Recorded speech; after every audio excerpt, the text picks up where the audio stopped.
Thus saith the Lord God, an evil, and only evil, behold, is come. And end is come, the end is come. It watcheth for thee, behold, it is come. The morning is come unto thee. O thou that dwellest in the land, the time is come.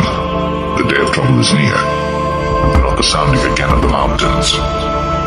Now will I shortly pour out my fury upon thee, and accomplish mine anger upon thee. And I will judge thee according to thy ways, and will recompense thee for all thine abominations. And mine eye shall not spare, neither will I have pity. I will recompense thee according to thy ways, and thine abominations that are in the midst of thee. And ye shall know that I am the Lord that smiteth. Behold the day, behold, it is come. The morning is gone forth, the rod hath blossomed, pride hath budded. Violence is risen up into a rod of wickedness. None of them shall remain, nor of their multitude, nor of any of theirs, neither shall there be wailing for them. The time is come, the day draweth near. But not the buyer rejoice, nor the seller mourn.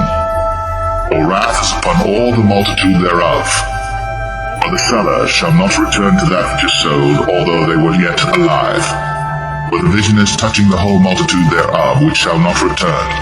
Neither shall any strengthen himself in the iniquity of his life. They have blown the trumpet, even to make all ready, but none goeth to the battle. For my wrath is upon all the multitude thereof.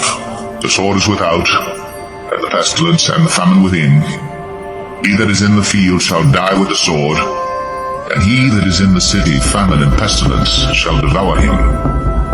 They that escape of them shall escape, and shall be on the mountains like doves of the valleys, all of them mourning, every one for his iniquity. All hands shall be feeble, and all knees shall be weak as water. They shall also gird themselves with sackcloth, and horror shall cover them, and shame shall be upon all faces, and baldness upon all their heads. They shall cast their silver in the streets, and their gold shall be removed. Their silver and their gold shall not be able to deliver them in the day of the wrath of the Lord.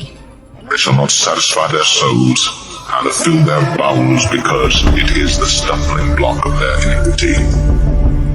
As for the beauty of his ornament, he set it in majesty, but they made the images of their abominations and of their detestable things therein.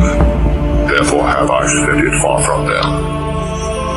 And I will give it into the hand of the strangers for a prey, and to the wicked of the earth for a spoil, and they shall pollute it.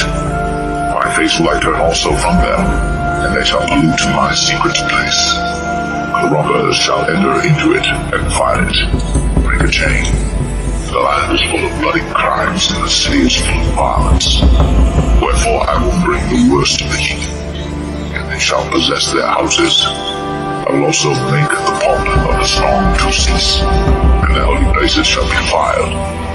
Destruction cometh, and they shall seek peace, and there shall be none.